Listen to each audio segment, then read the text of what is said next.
¿Cómo están? Bienvenidas y bienvenidos a un nuevo capítulo especial de Contexto Local desde aquí, desde el Campus San Francisco de la Universidad Católica de Temuco. Particularmente estamos dentro de una hermosa exposición de la que ya les vamos a contar detalles, pero antes de eso presentamos a nuestra distinguida invitada María Angélica Casanova Katzny, investigadora de la Universidad Católica de Temuco. ¿Cómo está María Angélica?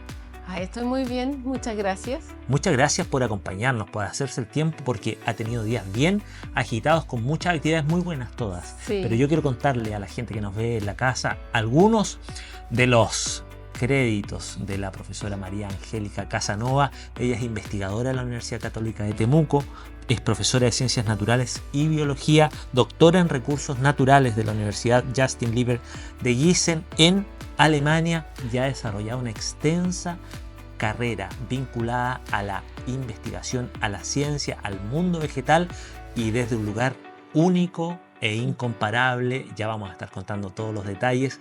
Gracias de nuevo, profesora María Angélica, doctora María Angélica. Cuéntenos, usted vinculada a la ciencia, fuera de cámara hacíamos ya unas cuentas rápidas de cuántos años hay, pero eso nos lo va a contar usted. ¿Qué la motiva a acercarse a este mundo tan particular, y además que en la época en que usted comenzó, donde las mujeres recién se estaban abriendo paso, usted ha sido precursora en que las mujeres participen activamente en la ciencia? Sí, bueno, muchas gracias por el espacio y por la oportunidad de poder estar aquí. Yo empecé como con este interés por la ciencia cuando estaba en la secundaria. Me acuerdo muy bien porque yo estaba en Puerto Montt y nosotros estábamos cerca del mar y del volcán, de los volcanes, entonces había mucho interés de mi parte de estar en la naturaleza y también en nuestro colegio hacíamos estas actividades de científicas extraescolares y ahí íbamos a la playa a buscar algas entre las rocas, buscábamos anémonas y todo eso, y poco a poco se fue incentivando en mí el interés por la ciencia. Y eso venía de antes cuando yo era chica, porque en mi casa igual tenía, y esto siempre lo voy a contar porque realmente creo que los referentes son súper importantes. En mi casa había una enciclopedia donde había una sola foto de la Marie Curie, de la doctora Marie Curie. Y esa foto a mí me motivó mucho porque me inspiró, porque yo siempre me imaginaba yo con un delantal blanco en un laboratorio. Ah, mire. Sí, yo siempre desde los 6, 7 años estaba pensando en eso. Una pequeña referencia que marca probablemente la pauta de su vida. O sea, yo siempre me imaginé a mí misma como científica. Y luego no tenía condiciones para hacerlo porque en mi familia no había ningún profesor, no teníamos ningún titulado universitario y yo soy la primera titulada. Generación de Sí, profesionales. la primera generación. Y bueno, hice mi carrera aquí en esta universidad, en este campus, de hecho, esta es mi casa, mi alma mater. Y luego me fue a hacer un magíster en botánica al Austral. Ajá. ¿Ya? Y ahí yo estaba muy convencida de estudiar árboles. Los árboles nativos, me interesaba mucho el alerce y la araucaria. Haberse criado en el sur de Chile, por supuesto que contribuyó a ese efecto. Exacto. Ujú. Y yo estaba, pero absolutamente convencida de eso, hasta que conocí a mi profesora, porque a mí me gustaba mucho la ecología y la fisiología, y conocí a mi profesora, que es la doctora Miren Alberdi, y ella tenía un proyecto con plantas. Ajá. Entonces por ahí como que cambié, porque bueno, ustedes saben que para hacer ciencia tienes que tener recursos. Sí, claro. Y los proyectos financian la ciencia, pero a veces pasa que uno no tiene lo que uno quiere hacer. Entonces yo quería estudiar árboles, pero no había plata para eso, pero había plata para plantas, entonces al final estudié plantas, ¿no? Con algo se empieza. Probablemente Claro. usted dijo, voy a empezar por aquí y vemos. De todas maneras, sí. Ya. Y este primer paso, ¿no? Este primer apoyo, porque finalmente, como usted señala, la investigación requiere un soporte detrás, Claro. porque la investigación está muy asociada a tecnología, a investigación, y también a que los investigadores puedan vivir de su trabajo. Claro. ¿Cómo marca esa pauta y cómo sigue avanzando con este camino que vamos a ir desarrollando en la Claro. conversación? Bueno, cuando yo estaba haciendo el magíster en botánica, la profesora mía tenía muchos vínculos con la Universidad de Gießen y venía una profesora desde allá, alemana, que hacía cursos aquí en Chile de ecofisiología de plantas nativas. Entonces eso fue mi primer acercamiento a trabajar en el campo, a ir a los parques nacionales, a estudiar el bosque, las turberas, las praderas. Entonces, en ese camino se da esta situación de que yo la conozco a ella y mi profesora fue la primera que me dice, Angélica, ¿por qué no te vas a estudiar a Alemania un doctorado? Estamos hablando del 90, 95, cuando no habían becas, no había apoyo, no había plata para estudiar. Y mi profesor me dice eso porque a ella le gustó mucho que yo era muy buena en fisiología. ¿Y usted manejaba algo de inglés, por Nada, ejemplo, idioma? nada. Alemán no voy a preguntar No, porque... nada, nada No, más. Yo no manejaba nada. Yo creo que yo era una persona muy, em, no sé, como que no me preocupaba mucho de estas barreras. ya. Y qué bueno, mejor. Y claro, y la profesora alemana tampoco hablaba mucho español, pero igual nos entendimos de alguna forma, yendo a terreno, La ciencia aprendiendo, las unió. aprendiendo, sí. Y finalmente yo postulo a Alemania y me gano la beca del gobierno alemán. Y fue una postulación a nivel nacional, o sea, yo no conocía a nadie. Claro. Y me gané la beca el año 97 y me fui a Alemania el 97. Terminé mi magíster y me fui a Alemania a hacer el doctorado. Y esa experiencia de haber sido también para una sureña, ¿no? Con mucha ilusión, una joven, Sí, con esta típica maleta cargada de sueños, me imagino, sí, ¿no? sí. Llegar allá a un mundo distinto. A un ¿Cómo? mundo completamente distinto. Yo no hablaba el idioma y tampoco hablaba inglés. Ajá. O sea, era más que champurreado. Y nosotros, bueno, el DAAD, que es la institución que nos lleva en ese momento, lleva a 5 chilenos y habíamos de todos los países latinoamericanos también, otros estudiantes. Llegamos a Frankfurt y ahí ellos nos alojan a todos juntos en un hogar de estudiantes que tenía, no sé, 10 pisos el edificio con hogar de estudiantes extranjeros. Y ahí empieza toda esta carrera para aprender el idioma, primero que nada, y luego irse a la universidad. ¿Aprendió algo de alemán? Sí, sí, sí, aprendí alemán, después me fui a la universidad y también seguí haciendo otros cursos de alemán y seguí hablando alemán. Ya a los 2 años manejaba el alemán y hice todos mis estudios en alemán y después, bueno, terminé el doctorado. Trabajé en cambio climático en Alemania y fue mi primer acercamiento al problema del cambio climático. Cuando probablemente en Chile el cambio climático era un No era, concepto que se había no escuchado, era tema. claro, no era tema No, básicamente. de hecho cuando yo volví a Chile el 2002 y venía hablando yo obviamente del cambio climático, aquí me dijeron, ¿cambio climático? Eso no va a llegar a Chile, si nosotros somos un país aislado, aquí no va a pasar. Bueno, yo tengo amigos que todavía creían hace un par de años atrás que no iba a haber cambio climático en Chile. Wow, ¿Ya? Porque, claro, tenemos esta impresión de que Chile como que está tan aislado de todo, que tenemos todo este país natural, nativo, barreras pero naturales. sí, sí, y entonces se cree que no va a pasar nada, pero sí, estamos viviendo y somos uno de los países más vulnerables al cambio climático. Muy al contrario de lo que decían sus amigos. Sí, Hoy día lo sí, estamos viviendo sí, y ya hay señales claras de que exacto. no es que venga el cambio climático, es No, que está es que pasando. estamos Está pasando viviéndolo. con eso.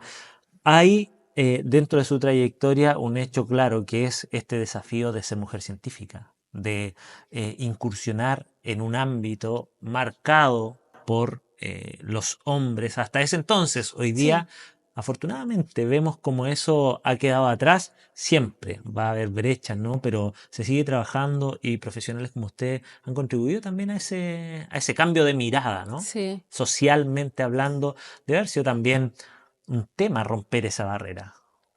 Completamente. De hecho, cuando yo volví a Chile, lograr insertarme en la academia fue súper difícil. Yo llegué primero a Temuco, después me moví a Concepción porque ahí me gané una beca de postdoctorado en Concepción, en el Departamento de Botánica de la Universidad de Concepción. Y más allá de que la beca tenía incluido que después de 3 años uno pasaba a planta, en ese momento a mí no me dejaron pasar a planta. Los colegas no estaban de acuerdo, no había apoyo a las mujeres científicas, por lo tanto no pasé a planta. Es decir, ahí existía discriminación, Exactamente, derechamente. sí, derechamente eso fue el 2007, 2008 por ahí. Y de Imagínese. ahí empecé a luchar por mantenerme en la ciencia a través de proyectos científicos. Ujú. Postulé proyectos Innova, proyectos Fondef, proyectos Fondesit, y todo eso fue súper difícil porque también como mujer después ya me transformé en mamá, por lo tanto mis colegas me discriminaban mucho más y me querían fuera. O sea, literalmente me dijeron, es tiempo que te vayas a la casa a criar a tus hijos.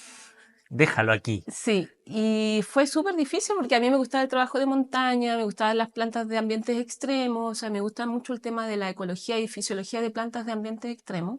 Entonces, Ir a la montaña era difícil porque, claro, tenía niños chicos y en algunos casos incluso fui con el marido, con los niños, con el niño en la mochila.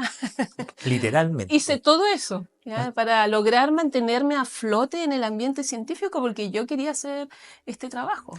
Y es increíble que desde el 2007-2008 que usted comenta, no han pasado 20 años y ha cambiado la sociedad. Si bien Sí. todavía quedan espacios de mejora en este sentido, que esperamos que la próxima generación pueda ver los avances concretos, este ejemplo se va aún más al extremo y de eso vamos a conversar en el siguiente bloque porque usted es pionera y eso debe Sí. saberlo la gente en sus casas, es pionera en el trabajo en la Antártica, Sí. como investigadora, como científica. De todo eso quiero que nos cuente a la vuelta de la pausa. Elegir medicina en la UCT es elegir aportar a la salud integral de las personas y comunidades. Es comprometerte con la mejor atención y mayor cuidado en cada acción profesional. Es creer que una salud distinta es posible, pues tu compromiso será el cambio. Universidad Católica de Temuco. Excelencia y compromiso público. Admisión.uct.cl.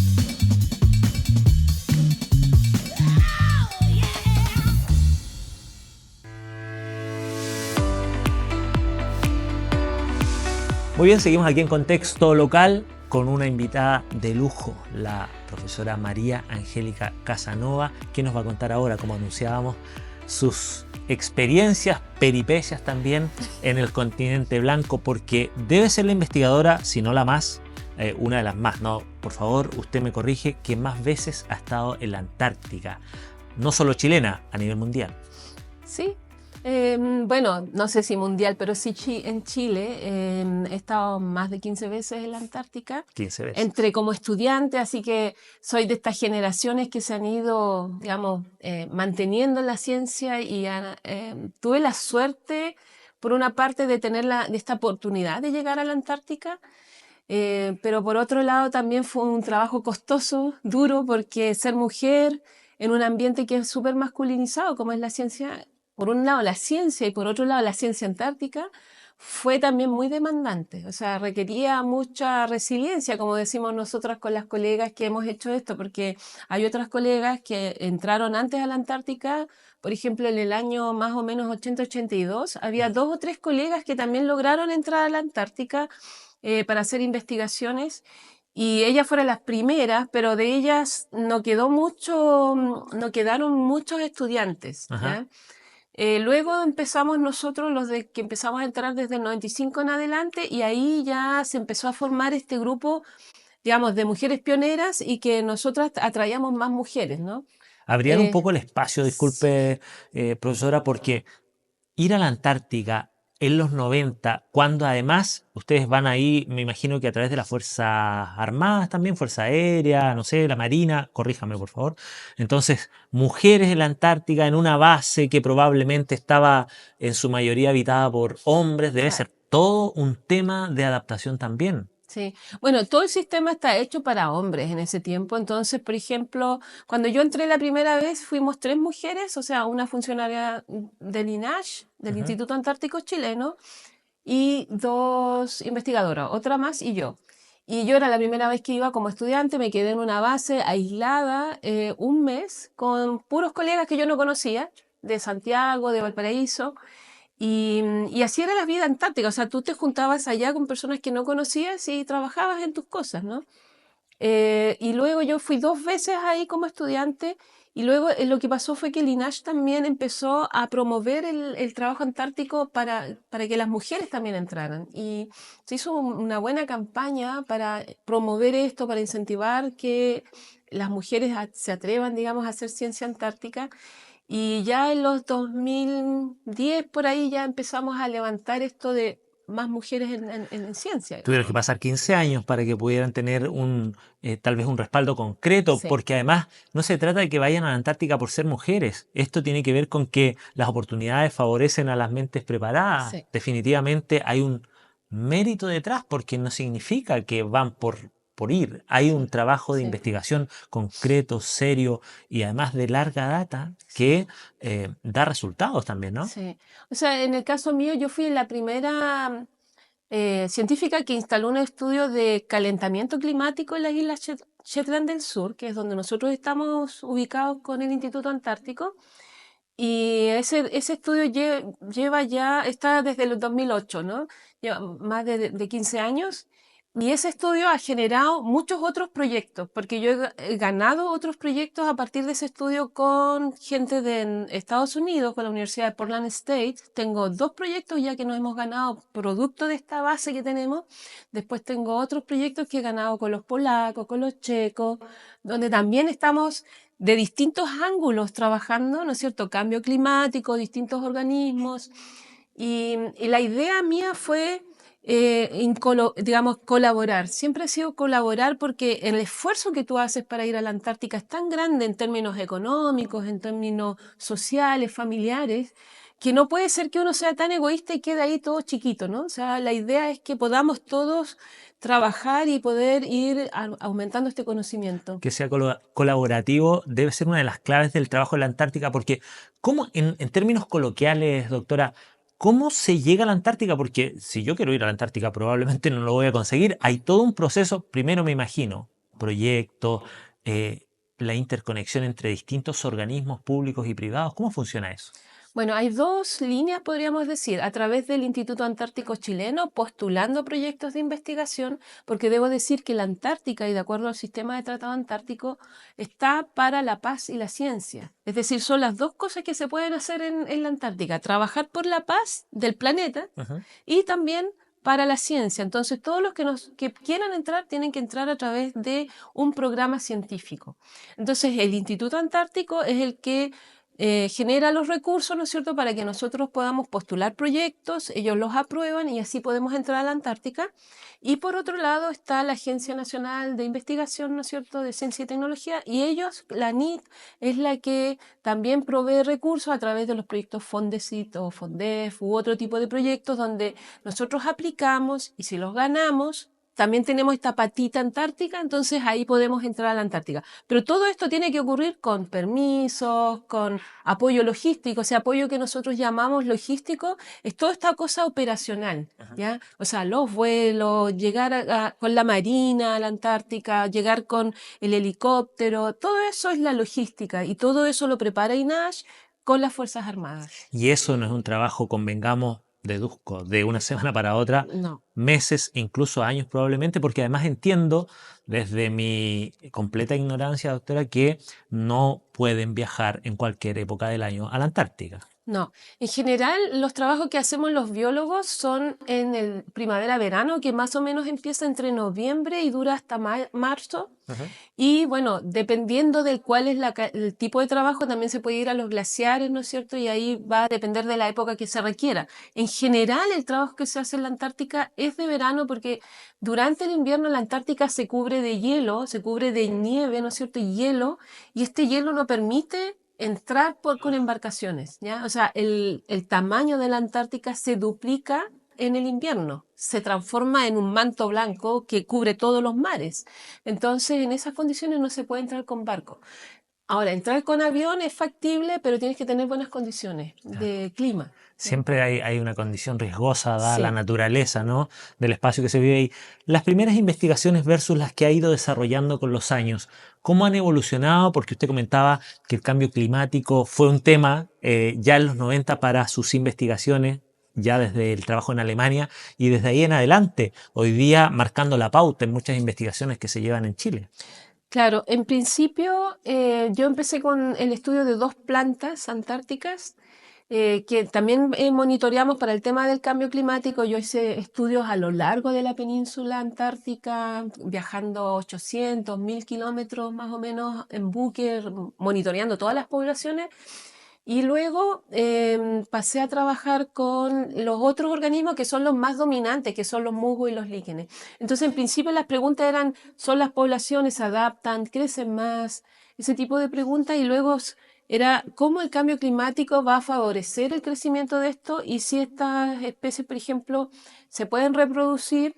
Eso significa que les va a ir mejor y que se van a poder adaptar, ¿no? O sea, por eso también estamos buscando quiénes se adaptan, ¿no? En búsqueda de la adaptación estamos viendo qué va a pasar con esto en el corto plazo y también en el largo plazo. Y esto, aunque pareciera lejano, está aquí, está pasando, porque este trabajo de investigación traducido a la comunidad, doctora, tiene que ver con cuáles van a ser, me imagino, los organismos que se van a adaptar mejor, además a estos cambios de temperatura que ya se están viviendo. Claro, nosotros lo que vemos hoy día aquí en Chile, y yo también he participado de estos paneles de cambio climático, ya sea aquí mismo en la región, pero también a nivel internacional.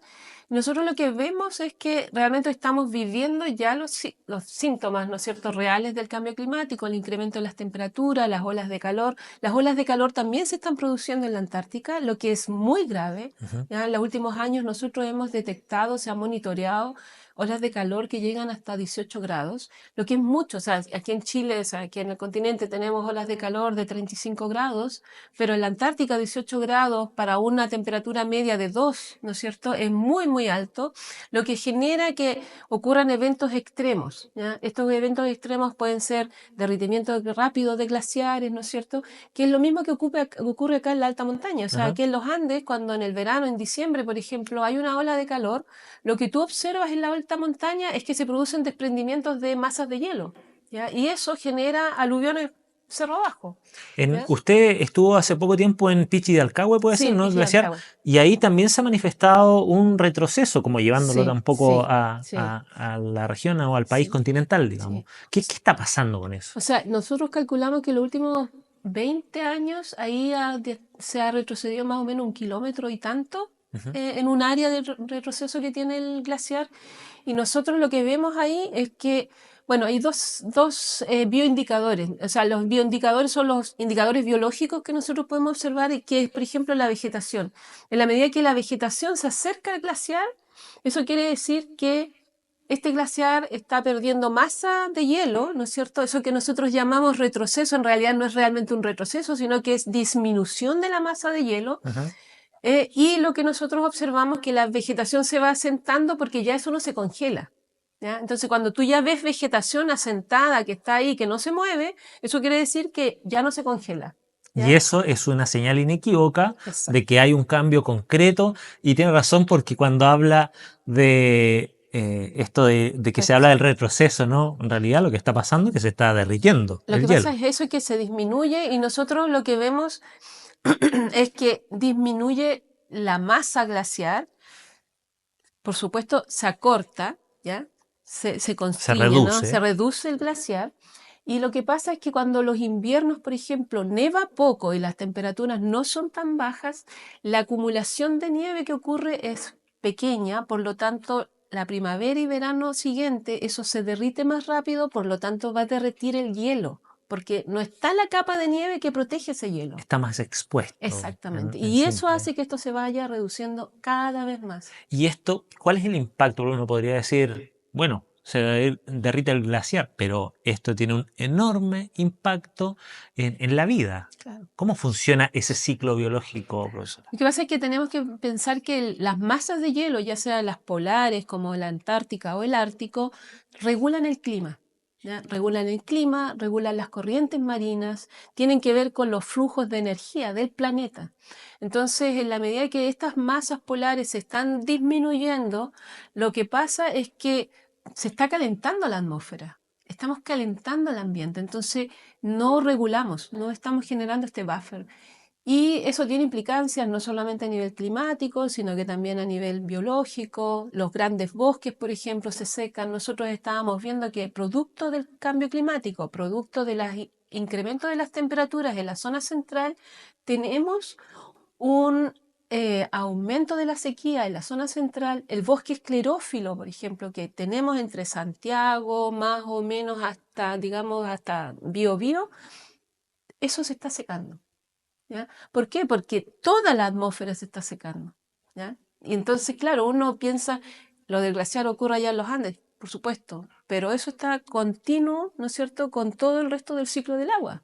Además, esto de que la desertificación está avanzando hacia el sur es una realidad. Hoy día el cambio también en las plantaciones, cada vez más viñas más al sur Claro, esos son del esos país. oportunismos que nosotros vemos, ¿no es cierto?, en el sentido de que, está más calentito, por lo tanto vamos a poder llevar viña o vamos a poder poner papas al sur o vamos a llevar tomates, pero el problema que tenemos con eso es que mientras más destruimos el bosque y el bosque nativo principalmente, estamos cortando el ciclo del agua. Lo que pasa es que hay un término que es muy maravilloso para mí y es que hoy día reconocemos que los bosques, por ejemplo, son cosechadores de agua. ¿Qué hace el bosque? Cosecha el agua, la toma y la lleva a la atmósfera. Y son 200 litros diarios por árbol o más. Depende del tamaño de tu árbol. Entonces, si tú cortas el bosque, ¿quién cosecha el agua? ¿A dónde se va el agua? El agua escurre, ¿no es cierto? Se percola el agua. Entonces nos vamos a llenar las capas freáticas, nos vamos a acumular agua y estos maravillosos árboles que son los que comunican esto, ¿no es cierto?, el suelo con la atmósfera, los estamos eliminando. Imagínate lo que está ocurriendo en el Amazonas. O sea, ahí no queda bosque. Es un círculo, por supuesto, es un ciclo de la vida y los glaciares no solamente son una reserva de agua dulce, sino que es parte de todo el ciclo. O sea, nuestros bosques dependen de los glaciares que tenemos. Entonces, imagínate, tenemos por una parte una tala indiscriminada de bosque, un cambio del uso del suelo, que estamos cambiando los bosques nativos por plantaciones o por campos agrícolas, y más encima tenemos el problema de los glaciares, que se nos está disminuyendo. Entonces lo que vamos a obtener es que al final, cerro abajo, en el valle, vamos a tener sequía, pobreza. De hecho, incluso al mar están llegando menos nutrientes.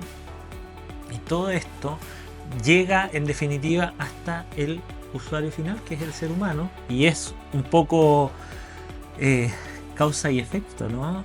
Claro. Ni siquiera me atrevo a preguntarle esto, doctora, a juicio de parecer demasiado ingenuo, pero respóndamelo en el siguiente bloque, porque ¿hay algo que aún podamos hacer? No me diga nada, vámonos al corte y no. Bueno. En la Universidad Católica de Temuco sabemos que los cambios se generan con personas como tú. Cuando eliges ayudar a otros, cuando te comprometes con el futuro y te sumas a los desafíos, cuando sabes que aprender es para enseñar, cuando crees en ti y te das la oportunidad de descubrir tu camino, viviendo experiencias que te harán mejor persona, pues estamos seguros que tu compromiso será el cambio. Universidad Católica de Temuco, excelencia y compromiso público. Admisión.uct.cl. Elegir medicina en la UCT es elegir aportar a la salud integral de las personas y comunidades. Es comprometerte con la mejor atención y mayor cuidado en cada acción profesional. Es creer que una salud distinta es posible, pues tu compromiso será el cambio. Universidad Católica de Temuco, excelencia y compromiso público. Admisión.uct.cl.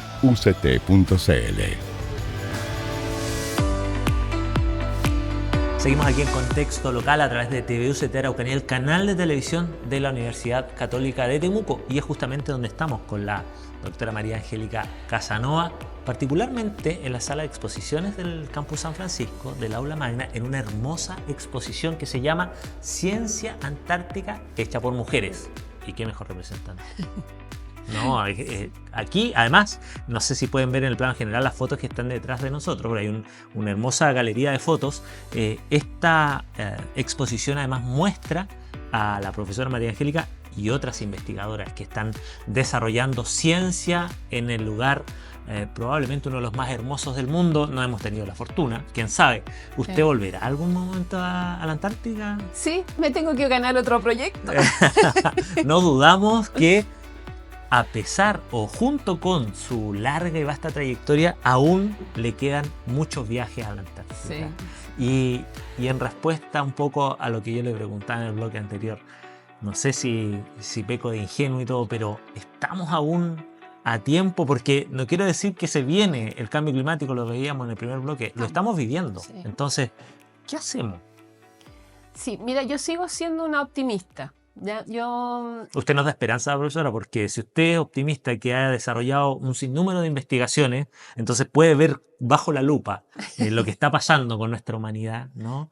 Es esperanzador también. Sí, yo creo que sí tenemos herramientas para frenar el cambio climático. Yo creo que sí se están haciendo esfuerzos por disminuir las emisiones de anhídrido carbónico, es decir, el CO2, que es el que calienta más, ¿no es cierto? Y yo creo que la ciencia está aportando. Lo que falta es que se pongan las pilas los políticos y comprendan que tenemos que tomar decisiones y hacer leyes más fuertes para poder avanzar en estos cambios. Ahora, ¿dónde podemos hacer nuestros granos de arena y por qué yo creo en esto? Porque por ejemplo, hace 10 años atrás nadie decía que una bolsa contaminaba. ¿Ya? Y hoy día todos nos fijamos. O sea, yo ando con mi bolsita en mi mochila y no quiero, y ando con mi botella de agua. Y yo sé que muchos de aquí lo hacen. Entonces, lo que yo creo es que sí, si nos ponemos de acuerdo podemos frenar este cambio climático. Tenemos que plantar bosques. Porque como yo les decía, los árboles cosechan agua. Y piensen eso, qué maravilla. Sí, es un hermoso ejemplo el que usted nos da, doctora, pero tenemos que plantar bosques. ¿Es cualquier bosque? El bosque nativo, el que es originario de acá, porque ese es el que está adaptado acá. Ahora, lo que necesitamos es plantar bosques, mantener nuestras ciudades verdes, porque las ciudades se calientan. Esto de tener lleno de cementos, piedras, rocas, eso calienta la ciudad, eso calienta la atmósfera. Nosotros tenemos que transformar nuestras ciudades en ciudades verdes. Y en eso esta universidad es un ejemplo. Porque nosotros tenemos un campus sustentable, hemos trabajado por eso. Y eso marca una diferencia. Eso tenemos que plasmarlo en cada día de las clases aquí, con nuestros niños, con nuestros estudiantes, que seamos sustentables, porque es la forma en que tenemos de frenar el cambio climático. Y son pequeños, grandes ejemplos de lo que pasa, ¿no? Ha pasado mucho, por ejemplo, en Santiago, las plazas duras. Sacan una plaza como la conocíamos, ¿no? Como cualquier plaza de armas de pueblo, y la transforman en una losa de cemento, Sí. con el consiguiente impacto. Digo, ¿qué hay detrás de eso? ¿Por qué? Es que yo creo que falta todavía el conocimiento y entenderlo, ¿no? Yo creo que las comunidades hoy día más locales sí están entendiendo. O sea, yo creo que más sabe mi vecina de cómo frenar el cambio climático que muchas veces el que toma la decisión que plantar en la plaza, Claro. ¿ya? Porque la vecina siempre está regando las plantitas, Mire, ¿ya? ahí- Entonces, tenemos que aprender de los conocimientos y reconocer también los saberes y los conocimientos que tienen nuestras comunidades. Las comunidades saben esto y la gente en el campo también lo sabe y en las ciudades, los que vivimos en las ciudades, tenemos que traer esto de vuelta. Tenemos que construir ciudades donde tengamos plantas que alimenten los colibríes, tenemos que tener plantas que alimenten las abejas y las moscas nativas. Nosotros tenemos más de 400 especies de moscas nativas en Chile, no hay solamente abejas. Ni mire, yo moscardones. pensaría que una sola la mosca que está siempre No. rondando, ¿no? No, las moscas florícolas son más moscas que polinizan flores. Entonces nosotros tenemos otras posibilidades de hacer este campus sustentable, esta ciudad sustentable y de frenar el cambio climático. Y de pensar también en esta lógica, una ciudad a escala humana, ¿no? Esta lógica del factor que tienen las ciudades hoy día, que es pensar en eso, en cómo estos árboles, que me quedo con su concepto, ¿no? Que cosechan agua, más árboles en la ciudad perfectamente, y eso atrae la vida, Exacto. no sé, los pájaros, los No, y distintos tenemos un insectos. tema de biodiversidad. Nosotros tenemos que entender que para ser resilientes al cambio climático, nosotros tenemos que desarrollar la biodiversidad. Tenemos que profundizar en conservar, en proteger. Y yo estudié, o sea, yo escuché hace un tiempo atrás en un congreso en Alemania, el año pasado, una colega que hablaba y decía, en realidad, decía, no tendríamos que conservar si en realidad no destruyéramos. Claro. ¿Ya? No tendríamos que estar haciendo una política de conservación si no destruyéramos. Entonces empecemos por no destruir. Claro.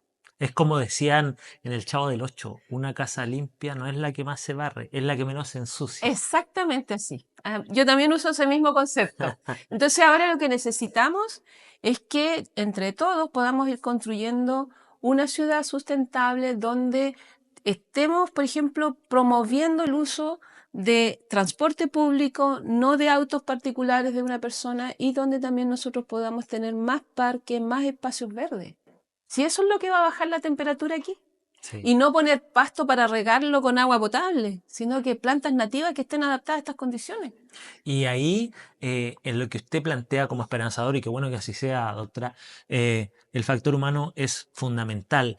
Su visión o su mirada de las nuevas generaciones, que por lo menos para mí son también bien esperanzadoras, porque hoy día los niños tienen una lógica distinta respecto al cuidado de la naturaleza y a el respeto, ante todo. Yo creo que efectivamente nuestras nuevas generaciones van a tener más conciencia, o sea, ya tienen más conciencia sobre esto, están más dispuestos también a no caer en esto del consumismo. Muchos jóvenes están pensando en esto de la sustentabilidad y también creo que tenemos que promover y dejarles el espacio para hacerlo. Tenemos que dejar que nuestros jóvenes intenten hacerlo distinto a lo que hemos hecho nosotros. Si nosotros como padres o como generaciones más antiguas hemos hecho esto, entonces los jóvenes hoy día tienen derecho a construir un mundo distinto y mejor.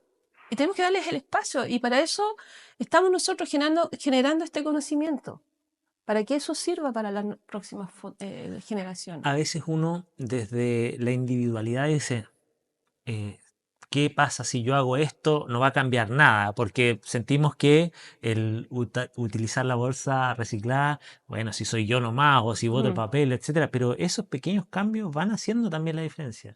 Sí, mira, como nosotros decimos en nuestra facultad, estamos todos dispuestos y estamos trabajando por nuestra casa común, y yo honestamente creo que esta casa común, este planeta, ¿no es cierto?, estos ecosistemas, tenemos que cohabitar.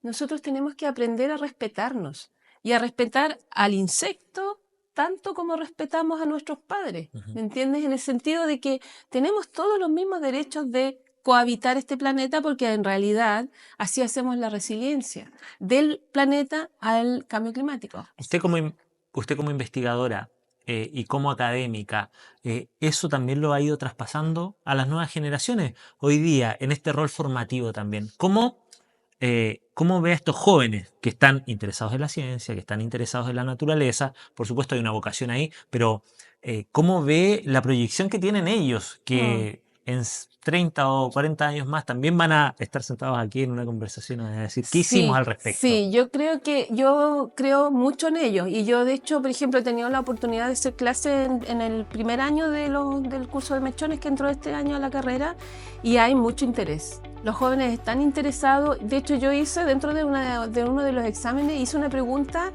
¿qué querrían que se modifique en el campus? ¿Me entiendes? Eso no era una pregunta Claro, que de había contenido. respuesta incorrecta, claro. No, era ¿qué les gustaría que se mejorara en el campus? Y los estudiantes dijeron: queremos que hayan energías renovables, dijeron que estaban preocupados por el agua, los estudiantes que están aquí en nuestra universidad. Entonces yo creo que tenemos que abrir esos espacios para saber lo que ellos están pensando. Y también decían los estudiantes que querían que les informemos más qué es lo que está haciendo la universidad por la sustentabilidad. Así que yo creo que sí, tenemos un futuro que es positivo, digamos, y que tenemos capacidades y tenemos que entregar herramientas para que eso se transforme en un buen futuro. Sin duda, con sus palabras también nos da esperanza de que siempre hay algo en el que todos podemos colaborar. Exacto. Y eso definitivamente nos deja esa agradable sensación. Doctora María Angélica Casanova, muchas gracias por su tiempo, por su grata conversación, por su experiencia, por compartirla también con todos aquellos que nos están viendo el día de hoy. Muchas gracias. Bueno, nosotros nos despedimos de este interesantísimo capítulo, muy contentos de haber tenido a la doctora María Angélica Casanova, pionera en trabajos de investigación en la Antártica, con más de 15 viajes y cuantos más por venir. Agradecerle nuevamente y nosotros nos encontramos en un próximo capítulo de Contexto Local a través de TV Suite Araucanía.